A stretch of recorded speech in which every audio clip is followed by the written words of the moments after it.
The project was supported by Build Up, both technically and financially, and it ended up training up to 70 students and 12 faculty members over a period of 8 months in 6 public universities in Western Kenya.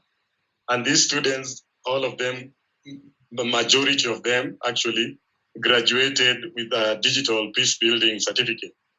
Maskani was invented through an exploratory workshop or design workshop that sought to understand the peace and security challenges facing Kenya. And of course, in that workshop, a few things emerged. One is COVID-19, obviously, because it had just started. The other one was ethnicity and politics. And the three things are still with us today. More so politics. COVID-19 is going down in Kenya. In fact, the president just really lifted the curfew order a few days ago because the infection rates are as low as at 2% for a number of weeks now. So we still have the containment measures, but COVID levels are low. So we are slowly, gradually returning to normal. But what we are witnessing is a high-octane politics because Kenya is also going for a very decisive election next year. And of course, this is our most peace and security challenge, electoral conflict. So Maskani considered politics and ethnic politics precisely to be one of those problems projected to be the causes of violence as we move forward towards this decisive election, which is now actually under 10 months away.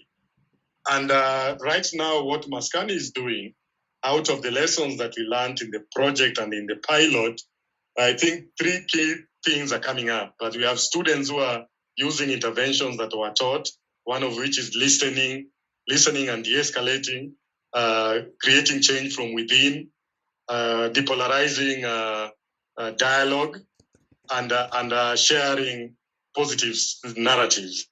And we are seeing a lot of those digital peace builders employing those tactics as we move towards that election.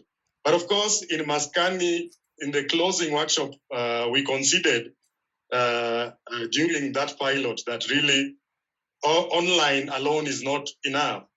And of course, online is usually an indicator of what is happening offline. So that workshop managed to bring about some community folks, right, some youths from the community, so that we can share about what interventions we can also do offline to kind of like complement online approaches.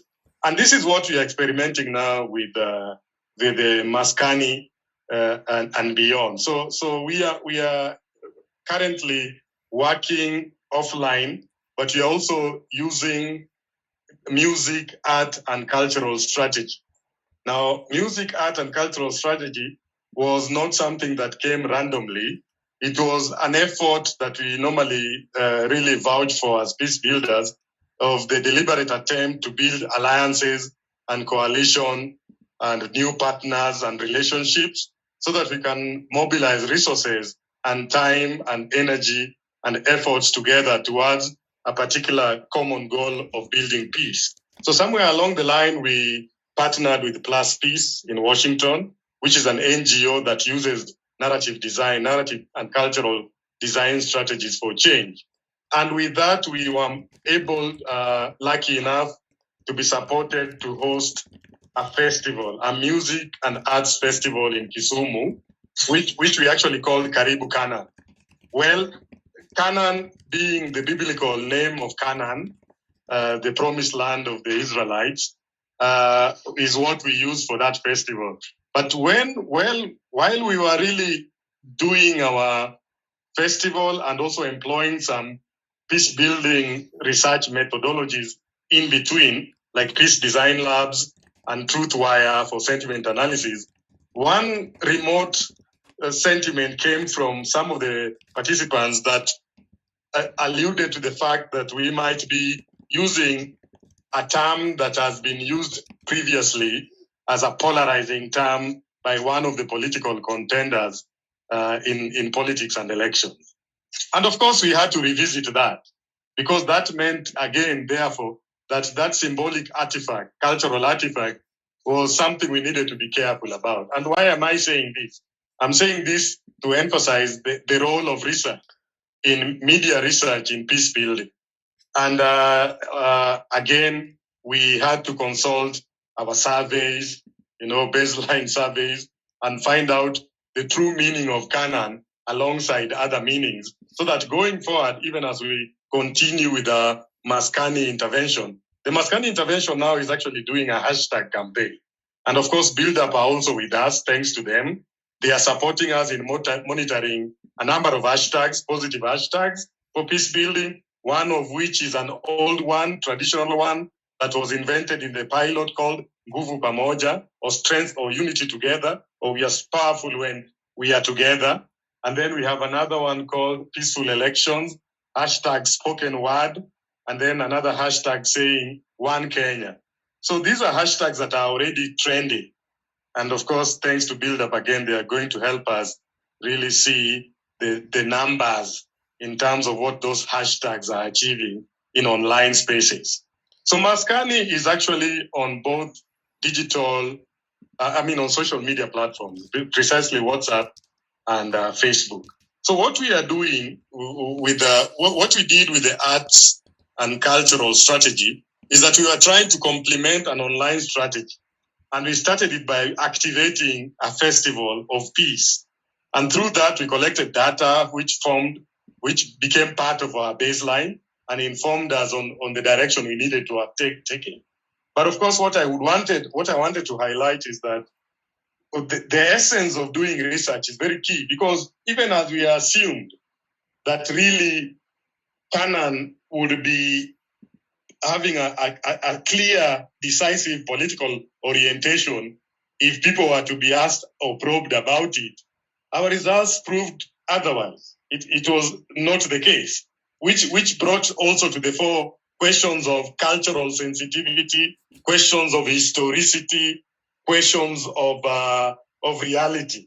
And the fact that most Kenyans in our survey responded to the aspect of Canaan as that biblical Canaan, the promised land, even when we are so deliberate to mention in one of our choices whether they could relate to a political candidate and his championing of the idea of Canaan, because that candidate plays Joshua or Moses for that matter.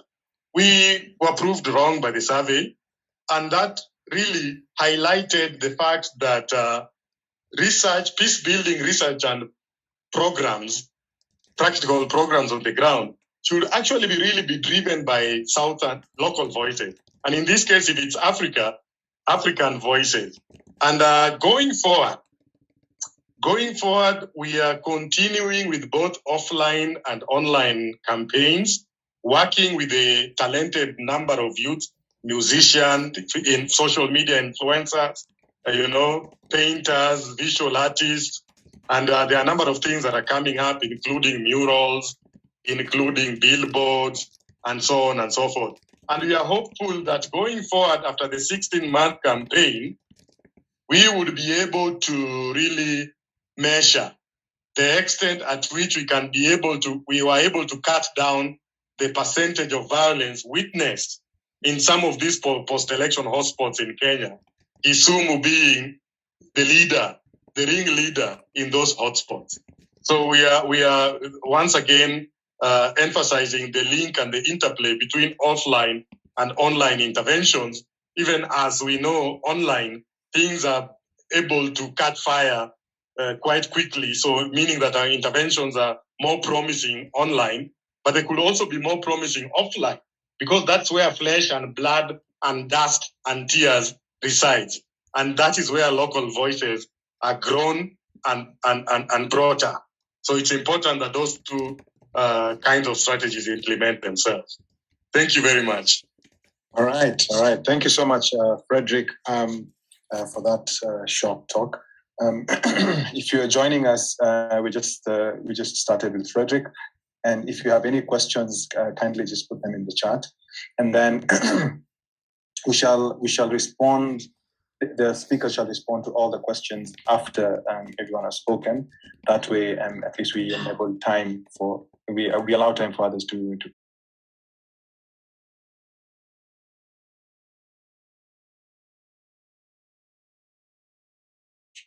So the conversations on gender and diversity and environment do not have a polarized structure. Besides the shapes of the networks, there are more interesting findings. To start with, in most polarized conversations, anxiety predominates. Anxiety is the result of an environment that is perceived as a threat.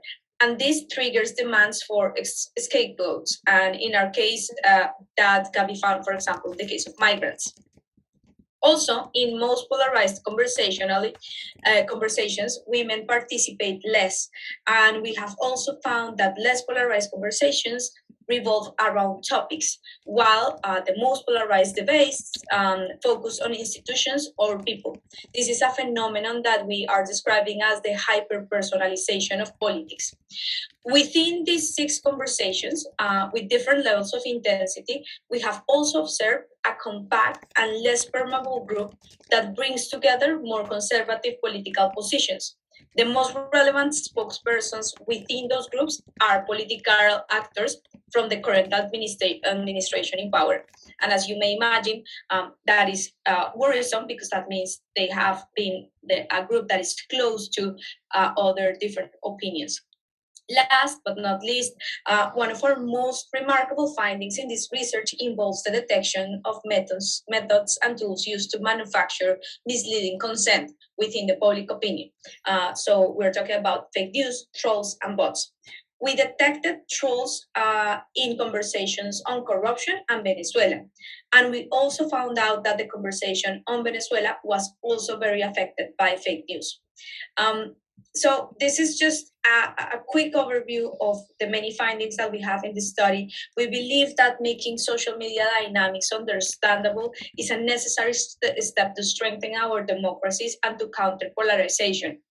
Because in contemporary democracies, it is not the best argument, the one that wins, but the narrative that reaches greater social spreading. So in this regard, social networks are like megaphones for an argument to gain greater reach. After analyzing polarization in social networks, we are now conducting a second phase of the study that aims to explore polarization offline. So we are doing a face-to-face survey conducted on national representative sample of 2,000 cases, and the data will be analyzed through an audience segmentation method based on the theory of moral foundations and developed by More in Common. And this is because the traditional segmentation has been based on traditional cleavages like sex, ethnicity, region, religion, class, and ideology. But a less common approximation to understand polarization is through the conflicting ways in which people perceive and experience the world. So identifying those core values could reveal the social tribes within a country and their characteristics, motivations, ideological preference, and set of values. So the conclusion of this second phase is scheduled for November 2021. Our team and Francy here is rushing to get these results. And this will reveal the social segmentations within Colombia and its characteristics, motivations, and values. So we are very excited about this second phase of the work, and we want to invite you all, if you're interested in going to Movilizatorio's website, you can find the complete study there, and we will be also sharing the results of the second phase by the end of this year. So thank you very much for the invitation to share our work, and we are looking forward to hearing from you and also answering any questions that you may have. All right. Thank you. Thank you so much, Lina and Francy. So our next speaker, and also if you have any questions, there are also some questions that have already come in the chat. We won't answer them now. We'll just wait until the next speaker has already finished speaking, and then we can answer them as a collective. Oh. Yeah. Hi, everyone. Good evening. I think it's nice to share our experience in 2020. We all experienced the pandemic, and for us it wasn't totally bad. And we thought that at the Center for Humanitarian Dialogue, we tried out something really new, something that was something we could work with, because people were under the lockdown and we needed to move and we needed to do our work. We're used to the traditional methods of mediation, trying to strengthen peace, trying to have dialogue, and also to encourage communities that are experiencing armed conflict to be able to overcome that. So we carried out this dialogue that we felt could happen on social media, and we called it the Vasa Social Media Dialogue. So this was a dialogue that we mediated on the social media space. We were able to gather people. We had to do that physically. We had to go into the communities, identify influencers. And by the time we identified those influencers, we were ready to launch a mediation process in the virtual space. Next slide, please.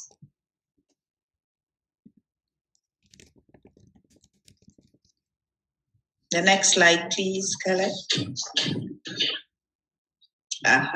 So we realized that the social media was saturated with a lot of problems, but we were focusing primarily on the problems that exacerbated conflict, the problems that had this high capacity of upturning the work that we have been doing traditionally within the system.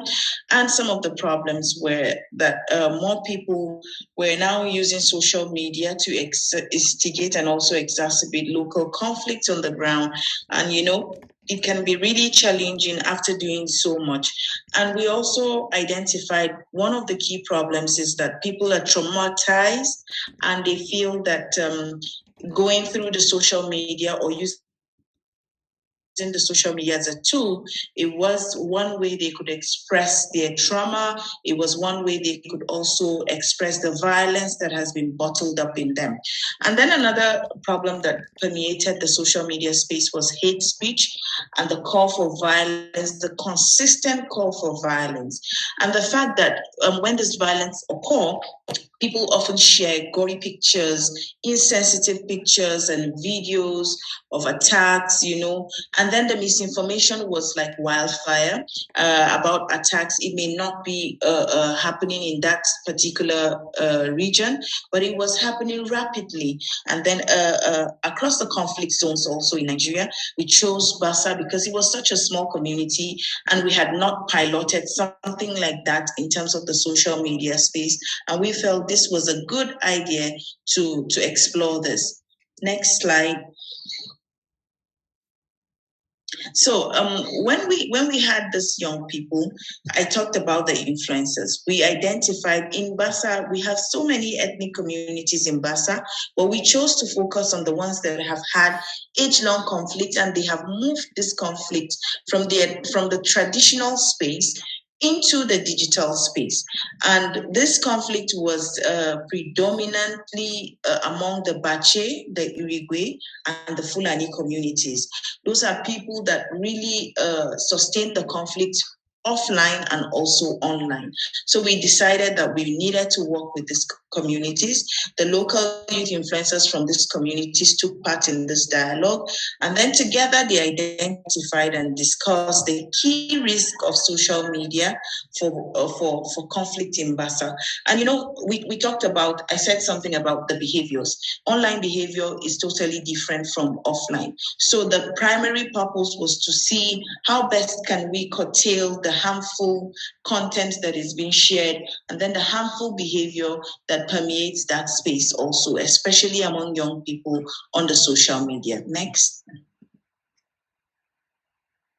So this is like one of the pictures during the dialogue sessions. We use this, you know, we have big meetings and mediations where at the end of it, we have this beautiful group photograph to show that, yeah, people participated for the records. And then for us, we felt that Well, it's mediation that can also happen virtually. We explored Zoom. We used Facebook. We used WhatsApp. So it was convenient for us to use all these social media applications that are available, and they're user friendly even to those that are on the dialogue table. So this is one of the pictures. Next slide. Yeah, so you would be wondering, so what about the social media? For the first time for us as an organization, and to the best of our knowledge, we haven't seen any, that we had people who agreed on a social media space, on a virtual space. And after agreeing on a virtual space, they were able to come together to sign a document to say that these are the things that we have agreed on. And this is just a snippet of some of the things they agreed on, to refrain from disseminating those contents that incites, provokes, glorifies violence, and also refrain from disseminating false, unconfirmed, or unverified information. I'm sure it's quite common, not just a particular. It's not just an issue with Nigeria or Vasa itself. Then also to ensure that they do not syndicate information that is not verified. So that way they have to check, and also to ensure that hate speech does not permeate the space, because it is something that is consistently happening day in, day out. Next slide.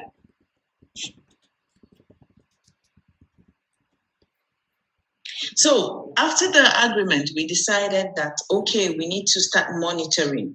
How do we monitor these agreements that have come to fruition after some months of working extensively, day in, day out with these people? So how do we do that? How do we ensure that they sustain this part of what they had signed up to? So we had all the ethnic communities, multi-ethnic youth communities coming together to say, we would nominate those that are going to be monitoring what we have signed up to in the event there is any breakdown. And they began to monitor, they began to see behaviors that they flagged, and we were able to have certain approaches that I'll talk about in trying to douse the tension, in trying to ensure that people do not fall off. Then what happens when there is an outbreak of violence? How has the social media space in Vasa changed since the agreement was signed? So for us, you would expect that it's a smooth sailing, but that's not the case in most situations. Like you would know if you're peace practitioners that agreements may be binding for a few months and then people can fall off the wayside. But for this particular one, just a few weeks after we signed the agreement, people began to violate the parts of the agreement, not because the agreement wasn't so good, but because there was an outbreak of violence. So it was an immediate test of what they had signed up to, and so it had to keep us like abreast, to put up our thinking caps, to find solutions to that. So in doing so, we decided that we were going to have bilaterals. We were going to be chatting people in their direct messages on the social media platform. It wasn't easy, but in the long run, a lot of them were caught up in between what their communities wanted to see from them as social media influencers, vis-a-vis what they need to do for the sake of peace. So it was quite tricky, but that was how we were able to untangle the breakdown.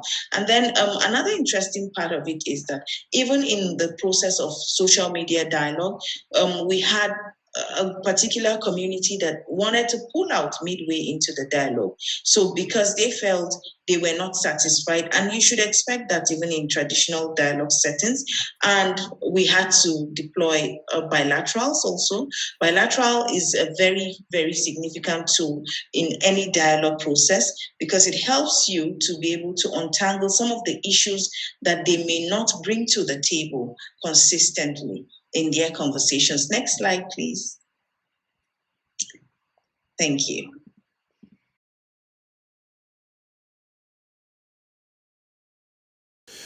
My name is Dr. Prince Charles Dickson, and I work as the team lead for the Tattaaunawa Roundtable initiative. I also double as the local expert for Peace Insight, Peace Direct. I am honored to also be a council member of the Plateau State Multi-Door Court and am of the judiciary that is vested with the interest of alternative dispute resolution. I'm equally a peace practitioner and development worker of about 2 decades standing. And it's with pleasure that I share thoughts concerning one of our flagship programs done in partnership with a very, very wonderful youth organization called the Youth Initiative Against Violence and Human Rights Abuse, YAVA. It was a project that was funded by one of our big partners, and we are fond of our relationship with them, no other than Peace Direct, which has supported various of our interventions over the years. The project basically was aimed to defend pluralism and non-violent political participation in an area called Just North, Plateau State, North Central of Nigeria, Africa's biggest Black population, and one with a host of all kinds of conflict. And the idea was to increase understanding of young people about interfaith, inter-ethnic cooperation, and have conversations around the balance on state and religious relationships. At the core of that project was what we call the IGST. And the IGST basically was an intergenerational storytelling component of the project. The project was initially meant to last for 6 months, and COVID-19 caught up in the midst of the project. But rather than be a negative, it turned out to be a plus. Other than the IGST, we had a one-day youth workshop. We equally had an interfaith youth camp. We ended up having youth interfaith ambassadors meeting, several of them. Like I said, while the challenges by COVID was there, where a couple of schools were closed down, gatherings were restricted to a certain number of persons, but we were able to basically, as technical partners to YAVA, see that they navigated around the entire project. Basically, the project was initially designed to reach not less than 700 direct beneficiaries, but at the end of the project, we had exceeded those numbers by 162, and these is exclusive of about 4,241 people that were reached directly by social media engagement. They served as indirect beneficiaries. The project established a network of young people working together across faiths, and it was basically facilitated by community-led intervention using local resources, and storytelling was at the core of it. It was the basic strategy. 90% of the project participants were below the age of 35, and it reflected basically that the facts that the program was a youth-focused one. So very quickly, we had stakeholder coordination meetings. These meetings in itself reached about 20 communities, 10 secondary schools, and 9 stakeholder groups. We also brought in the Electoral Commission, Stakeholder Center for Peace, Wing Association of both Muslims and Christians, the Peace Building Agency, the Justice Development and Peace Commission, Islamic Counseling Initiative of Nigeria, the Krishna Consciousness, youth leaders and forum leaders, media practitioners and stakeholders across various local peace leadership were part of those stakeholder coordination meetings. And the reason for stakeholder coordination meetings cannot be far-fetched, because often than not, we've also always emphasized the need for local ownership of peace-building interventions as the fulcrum of what we do at Tri-Center and with our partners, and YAVA is not an exclusion of that. And then we had the one-day youth workshop. The workshop was basically an interfaith, interethnic cooperation and non-violent political participation engagement organized for 40 participants across 10 communities. Again, that workshop had 34% participation of young females, with sessions on community building, community consciousness, and awareness, perception, exclusion, questions around the imagery wall, dialogue, monologue and debate, community networking, and the art of social media advocacy at the heart of it. And after that, the core of the project started, which was the Intergenerational Storytelling, IGST. It was originally supposed to hold across 10 communities, 10 secondary schools, but we extended it to 10 more communities across Just North in Plateau, Nigeria. And we did that because we considered these were flashpoints for politically and religious motivated violent conflicts across Just North. At the end of the IGST, there was a total of 639 female as against 392 male participants. In total, that's sorry, I take that again. We had 247 women, and we had 392 male. In total, that was 639 participants in all.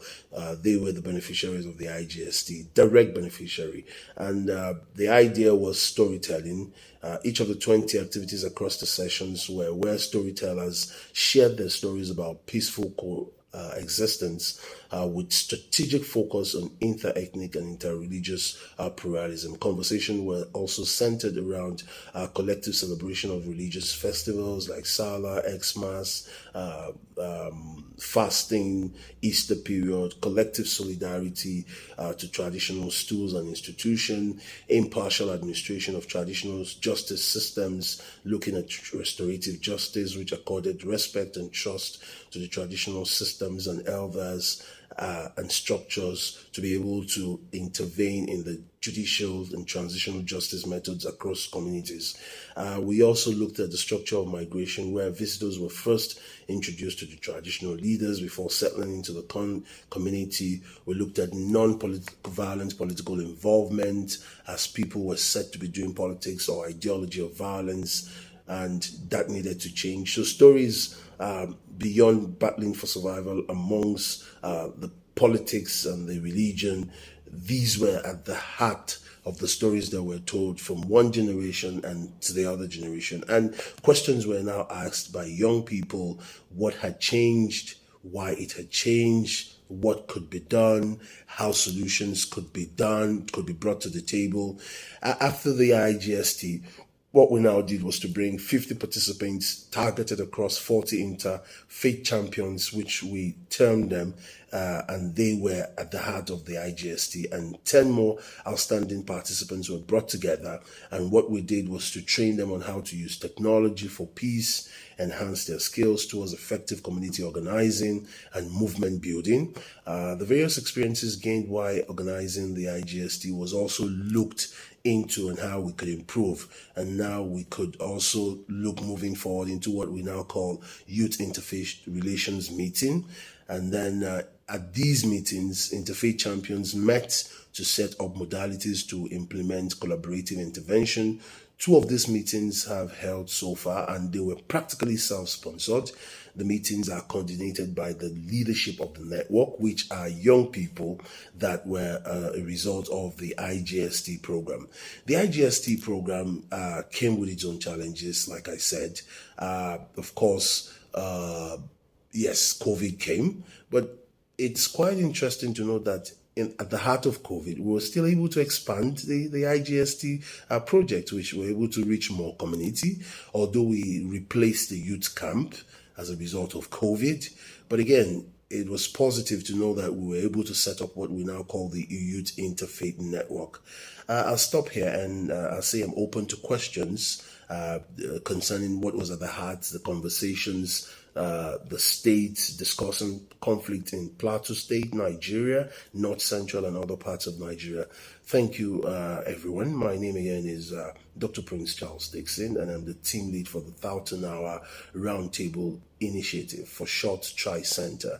And IGST is one of the projects of our well cherished partner, Yava. Thank you very much. Have any questions to get some responses from the participants? I mean, from the speakers. If you have any questions, kindly put them in the chat. I can just start looking at some of the chats that came in. There was a question, and I know some of you already started to answer them in the chat, but it would be great if you can just explain to some of us some of these things that you're discussing here. And so the first question I can see here is, I think this one was particularly to Francy and Lina, and it was by Andrew, and it was asking, how did you quantify polarization within this context? What would concrete examples be of word tweets pairs that are less polarized and more polarized? And I know I can see some of the, you started to respond to that, but perhaps maybe to expound on that a bit more, just so that some of us who are not familiar with this type of conversation. Yeah, thank you. Basically, what we did was an analysis only on Twitter. So first, we have to do data mining, and for that, we got a company that actually does that, because that's a very complicated process, and that's only available for Twitter, not for other social networks. Because this kind of analysis, they also have been used for Grong, for the Grong purposes, in terms of influencing these conversations for one side or the other, and that happened in the US presidential elections for Donald Trump. So right now, what we could do is basically use all this Twitter information to run out data mining, which is basically gathering a lot of information using keywords.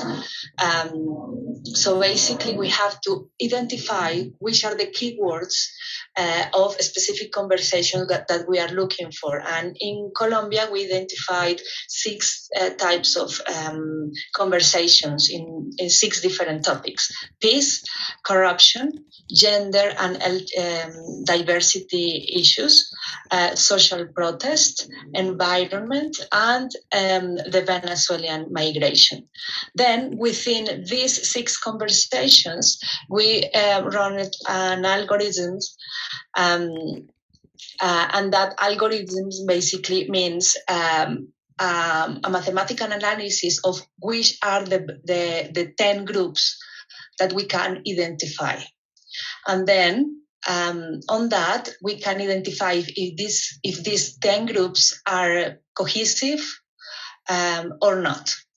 And we say that these 10 groups of people in the conversation, these are basically Twitter accounts. These 10 groups of Twitter accounts are polarized if we find 2 groups that are opposite. They have opposite positions and points of view, but also take more than 30% of the conversation. That's why we see this very clear image of 2 different groups, one green and one pink and blue, clear blue, that take the conversation. And that conversation is the most polarized one that we have, and is about the peace process.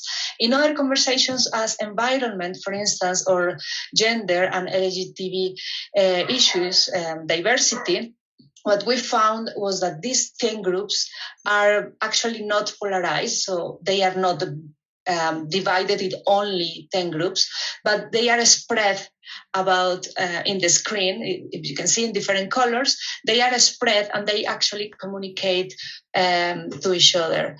I can just very quick show the image, the 2 images I'm talking about, just to finish that and to be more clear in terms of what I'm saying. So basically, this is the one that I'm saying that is very polarized. And we can identify very clearly the 2 groups, and they don't communicate that much with each other, you see, because we can identify very clearly that they are separated. But here, which is about Venezuela, or here, that is about environment, all these groups, and we put different colors on them. So we have the pink, purple, blue, and green, they are not so divided, and they actually communicate with each other, and they have connections with each other, and they don't take more than 30% of the conversation. In this one, this is a different shape, but also we can identify very clearly the 10 groups, but they are not so separated. And here, they are clearly polarized. That's how we measure the polarization in this kind of conversations. Right. Thank you, Francy, for that. Any other questions from the participants to any of the speakers? The chat. I don't see any questions there. But okay, maybe I can just ask specifically to Zigwai. You did talk about the agreement that you put together with the different participants who you engaged with on social media. I mean, on your program. So one of the questions I have is this agreement and what were some of the challenges, for example, when you were trying to get this across or to even develop it in the first place?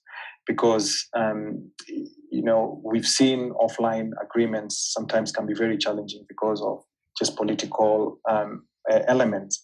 But for this particular one, where it was not with political actors, I'm just curious whether some of these challenges that we've seen in other agreements were present, or this was something completely different, or you unearthed new challenges for this type of work.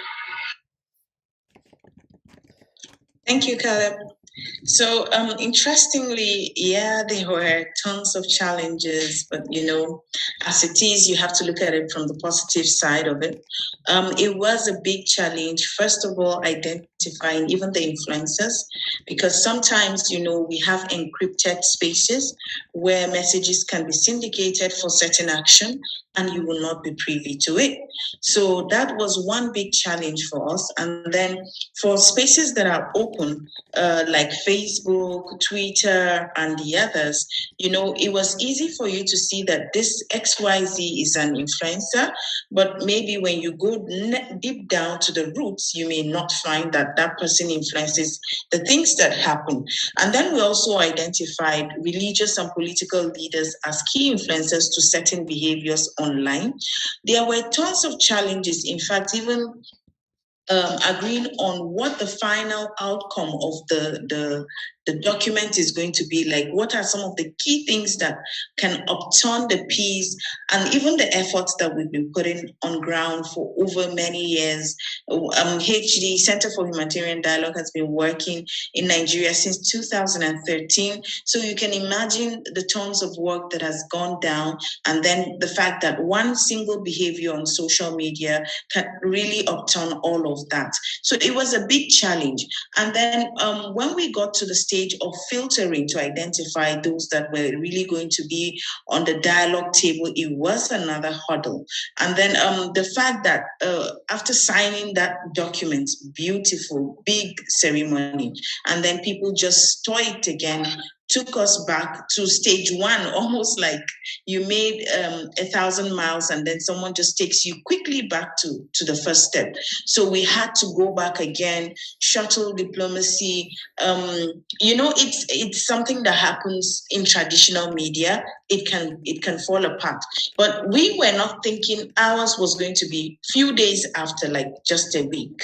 So it just happened speedily, and then it made us quite strong in that process. It was a big challenge, and we had to move quickly, think, how do we address this? One of the key things we did was that, people use their social media accounts. They put up a post. So instead of trying to put a call through the person, just send a message reminding the person to say, hi, I understand your situation, but remember what we agreed on. So it was such a beautiful way of getting people to remember that you have signed up for this. We know that emotions can really go wild when there's violence, And it also helped a lot of people to remember that, oh, we've signed to this, we need to behave in this manner, and this is the best manner, not the other way that we are used to. And as we speak, monitoring is still going on. And the monitoring that is going on is also helping us to learn through the process that people will always want to, because there's this seeming quiet from government, and then the propaganda, the fact that social media is often used for propaganda. So people just also feel that social media is the only platform that they can go to and express themselves freely. But in the process of expressing themselves, what we are cautious about is the fact that do not express yourself to incite more violence. So if your expression is going to incite more violence and lead to the loss of lives, what value have we gained through that? So, people are beginning to have a change of mindset, and then that's how we've been able to conquer the challenges, and even through the development. It's such a short time, I may not be able to speak extensively about how we overcame all of it, but that's it for now. So maybe. Thank you, Zigwai. And part of this, some of these short talks are to ignite these conversations with others around this space, so that you don't necessarily have to cover everything, but just tease out some of the things that stand out. And then, if you're interested, you can always connect with the speakers. So I saw somebody was asking for emails. So for the speakers, you can just put, their point of contact where you're able to connect.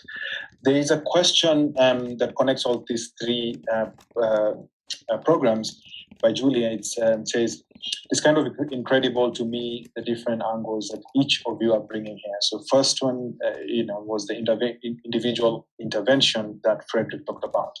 And then there was the analysis program that Lina and Francy talked about. And then there's the accords, or these peace agreements that Zigwai talks about. So the question here is, how do you all think peace builders using social media can coordinate action across different areas and entry points? And I'm going to give the floor to Fredrick, because I know Fredrick has not spoken, and then go back to Lina and Francy, and then to Zigwai, just to get some of your responses on how this connects. Fredrick?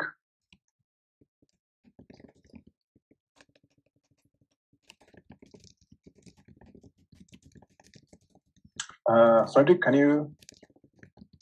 Well, as Fredrick is trying to unmute, perhaps we can start with Lina and Francy. Yeah, Caleb, I'm here. Okay. Go ahead, Fredrick. All right. I think what social media can do, look, technology is the new frontier. Mm-hmm. And I often argue that media spaces, especially social media space, would be those spaces that people would want to look up to when they want to do their interventions. And it's the tech is going to be like, I'd say, your everyday activity, just like having breakfast or brushing your teeth. It's going to be part and parcel of everyday culture.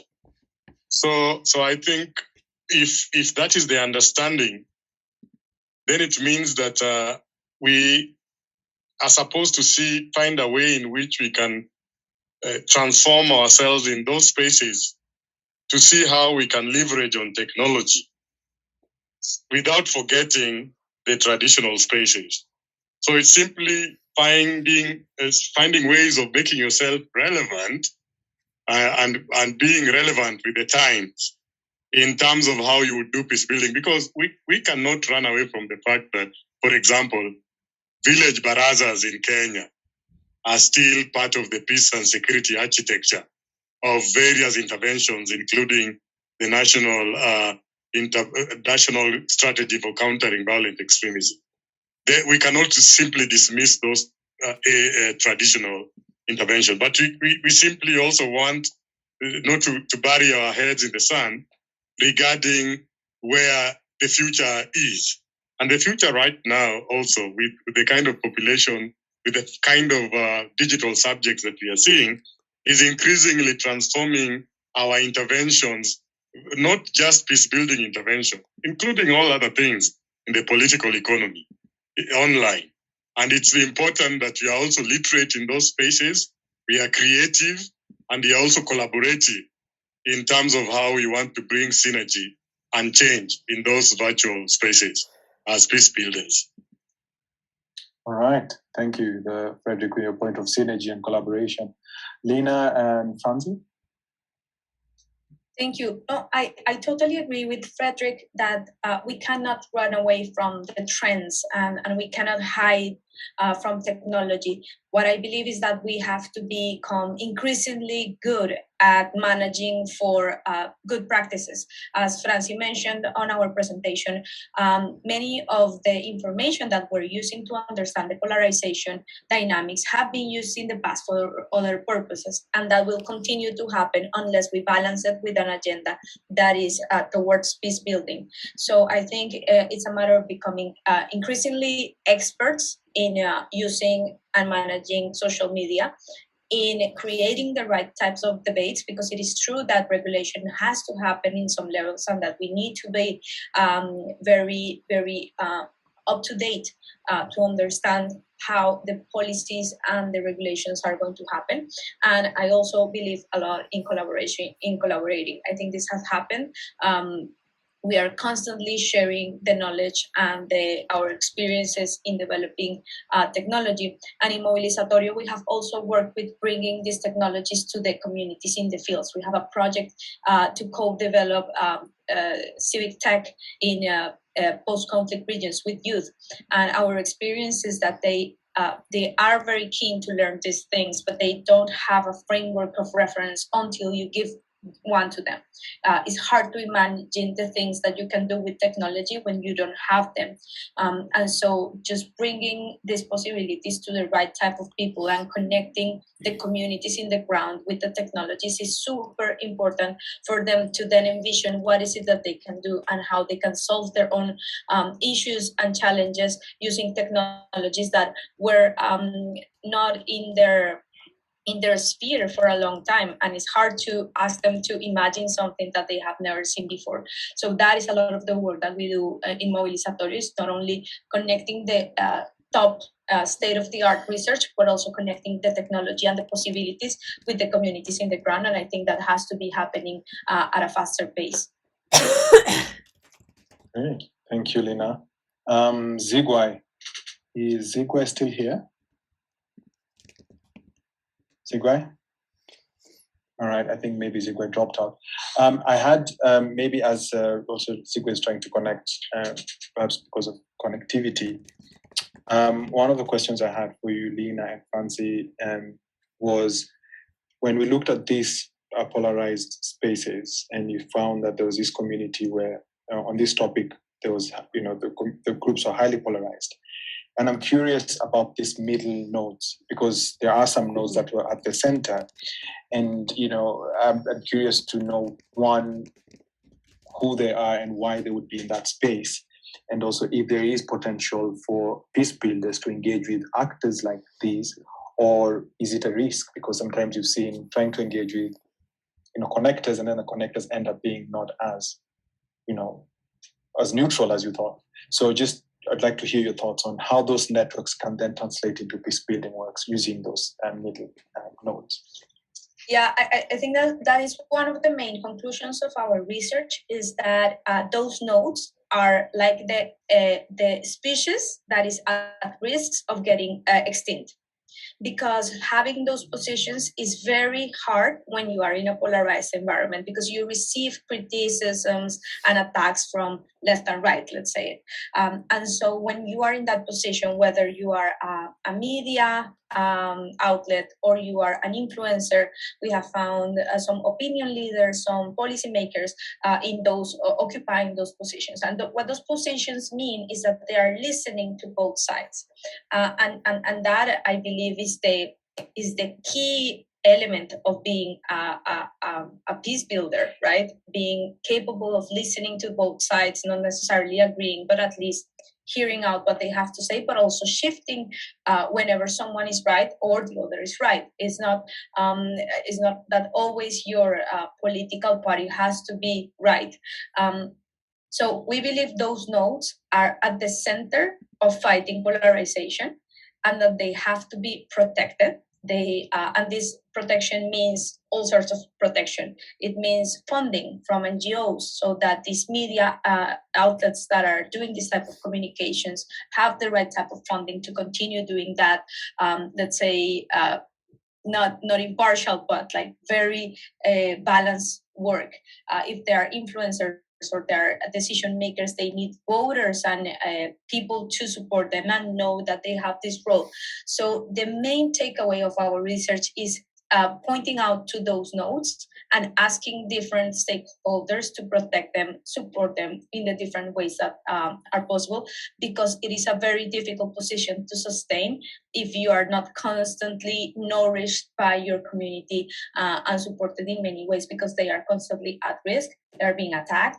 And the more polarized the conversation, the more pressure they get from all of the sides. It's very, let's say, rewarding to be a part of a community when you are in a polarized environment and everyone claps at you. But when you are saying like, okay, I partially agree with you and I partially agree with you, then you are in a position of being the bad guy all of the time. And that is certainly not a nice position to be in. Right. Francy, anything to add on that? Yeah. Basically, what we need is to strengthen these positions in the middle. And what we are seeing is that apart from the quantitative analysis and the mathematical algorithms, we also use qualitative analysis in the sample of all these Twitters in the conversations. And we found also that maybe in some cases, in some conversations, not necessarily someone is looking to polarize the conversation, but just the way they express themselves about certain topics, makes them part of the polarization. For instance, using not speaking about the topic itself, but speaking about certain persons.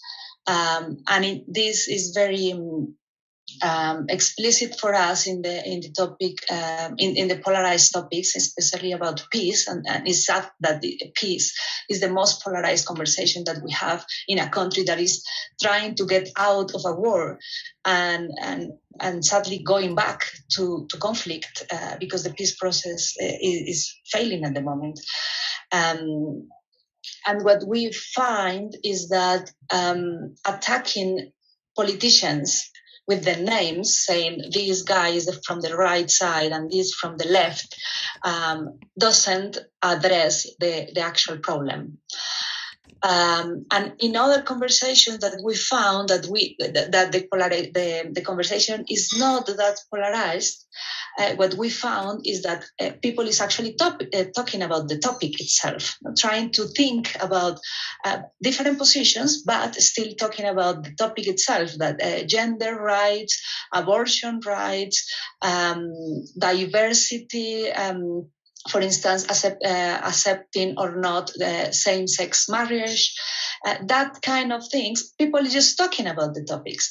And in that way, kind of, people communicate with each other. The same with the environment, talking about the destruction of certain environments in Colombia, certain politics about the environment that the government is taking. So they are talking about their problem. And then when we see the polarization in different conversations, we see as people attacking certain people, saying the president or the opposition or this or that politicians.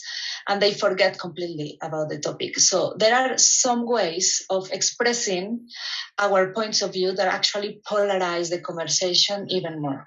So we have also to think about these people is important, people in the middle, but also the way how we express our points of view about certain topics could also make us not part of the middle, but part of the let's say part of the problem instead of the solution.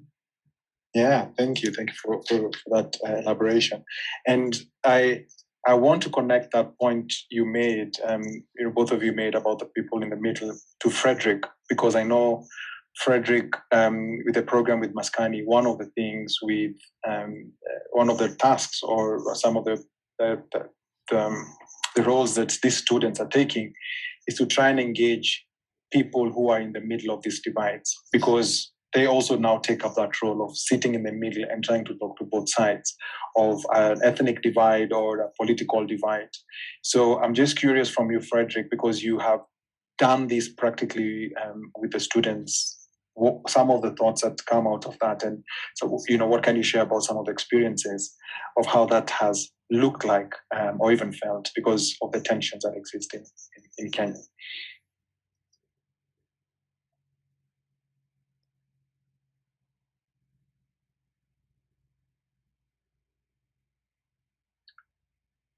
Fredrick?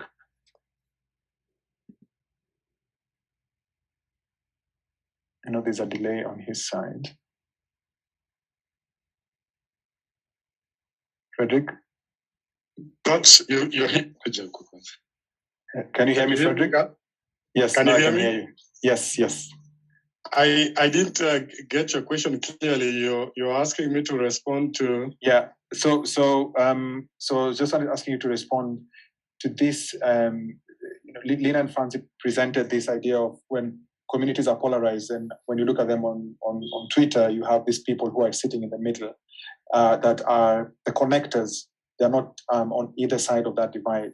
So, and I know, for example, for the work that you've been doing with the students in Maskani is engaging some of these middle actors who are sitting, in the middle of different divides, whether political or ethnic.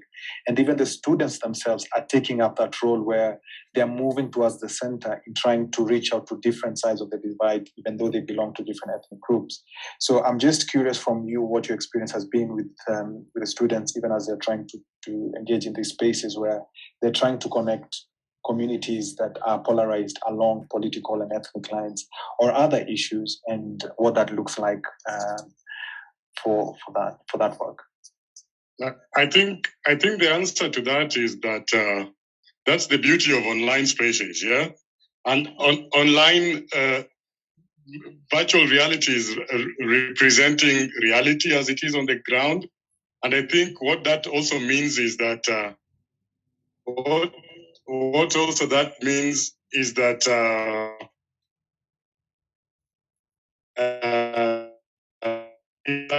actually that really those spaces are actually representing. If we keen, then we would realize that that those people who are online spaces and they are adopting a middle ground, for us those are people that is good news to us. In fact, those are people that we also want to very quickly connect with and help in advancing our cause. So what I've witnessed around Maskani is that I've seen students posting interesting stuff from those people in the middle ground, and those kinds of discourses have enabled us even advance the kind of agenda that we have. So it means that really digital platforms can help us replicate or multiply the multiplier effect of kind of like injecting these unsuspecting digital subjects into a movement for a greater cause of peace is highly promising. And I think that is still ongoing. I guess that also means that even with the advent of new media technologies, we have also people who could be just engaging with tech in an ideal way without knowing. And those are the areas we need to tap into so that we can make these people part of the movement. Right. Thank you so much, Fredrick, on how the middle actors amplify some of the messages you're trying to put across. I see we're almost at time, but there was a question that was posed for Zigwai, but she dropped out before I could get a chance to answer, to pose a question. This was from Carol, says, I love the social media peace contract. Can you please share how to promote and train people to peacefully monitor it? And she follows up with a question, says, do we need a broader campaign for this? Zigwai? Yeah, Carol, please permit me not to turn on the video so I don't lose my connection anymore. Sure. So just to say that, Carol, I like your question, and I'll tell you that thank you for liking our work. I would say that we can promote this by engaging I don't know the work you do, but you have to contextualize it. You have to look at the context in which it applies to you. For us, we cashed in on the fact that there was an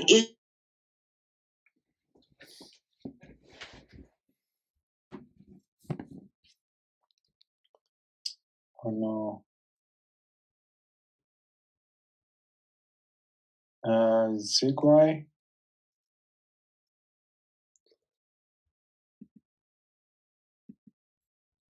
Can you hear us? Oh, there we go. Sorry. You're back. Sorry, You dropped out. Yeah, I dropped out of it. So just to say that, so for us, we looked at the situation and the context that young people have also inherited a very bad ethno-religious kind of conflict, and they've taken it to the digital space. So if you look at the context, Caleb, please, you do well to help me drop the question on the chat box so that I can see it and respond accordingly. So you know, if you contextualize it, then you're able to address the issue. Do we need a broader campaign for this? Oh, sure, we do need a broader campaign. I would like to hinge some of the things I would say on what Fredrick responded to.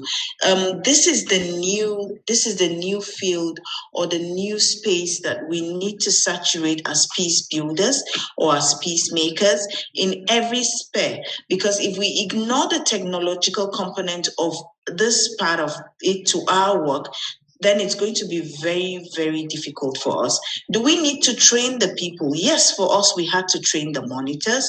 We had to train the monitors to be able to know what they need. The monitors first were independent of those that were on the dialogue table, so that we avoid any sentimentality, but objectivity came to play. So these monitors were just using the agreements that they had, and they were able to monitor, and they were able to find the pitfalls and say, oh, XYZ is violating what is stipulated in the agreement. And all we needed to do was to reach out to the people violating, bilaterally, and a lot of them understood.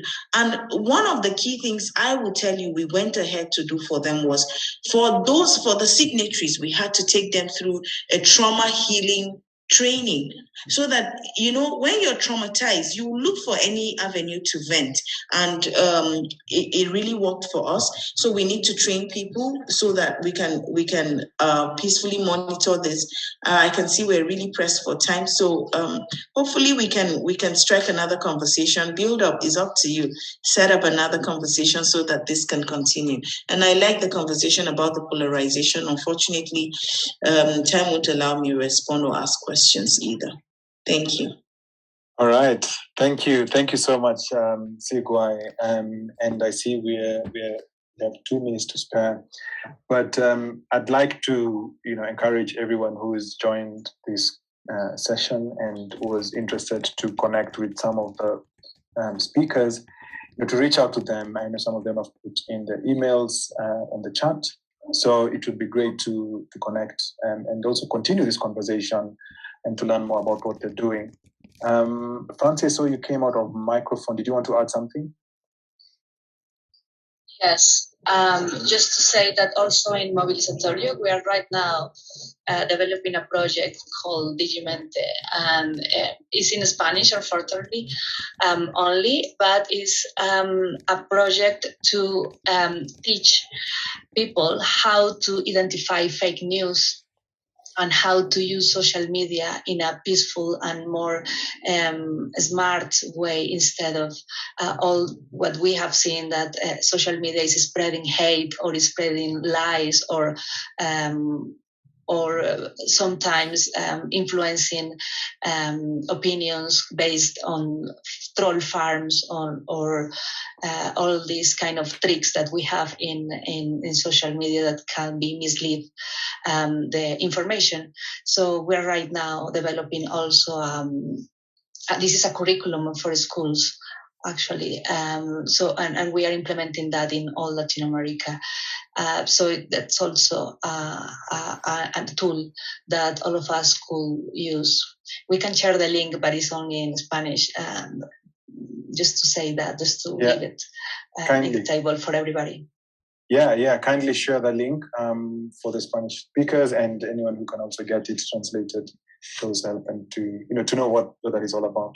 All right, thank you so much for joining us. And for tomorrow, same time, same place, we shall have 3 sessions again, and that will start with a keynote that will be on by Cape Town's Community Action Network Incubator, and they'll be talking about the challenges to sustain emerging self-organized decentralized community action networks as a response to local realities of COVID-19 in South Africa. And then we shall also have the facilitated networking sessions where we get to learn what other people are doing and even how we can connect better with them. And then also have 4 amazing short talks from Peace Direct, from Dan Mission, from Pencil and Brush Academy, and the Tattaaunawa Roundtable initiative. So this is amazing. Hope to see you tomorrow. And with that, I'd say thank you and have a good day, evening, and night. All right, a good one. Bye. Bye. Thank you so much for the invitation. Thank you. Thank you. Thank you, Carl. Thank you, everyone. Bye.